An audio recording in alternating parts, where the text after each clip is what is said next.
Let's see what we can harvest from the garden. Second early potatoes. Wow. It's like a scavenger hunt. Oh. Pretty happy with that. That was cringy, wasn't it? Some onions. These were grown from set and they haven't done as well as the ones that we've grown from seed. Carrots. Why is it doing the splits? That's brilliant. Switch it off. Beans.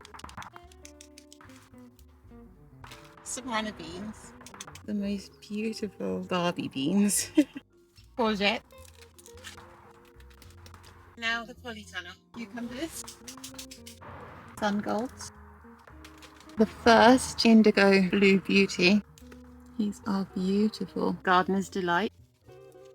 I think this is a tigerella. These are either sun gold or sun babies. Roma tomatoes. These sun golds taste amazing. Banana chilies. Cabbage.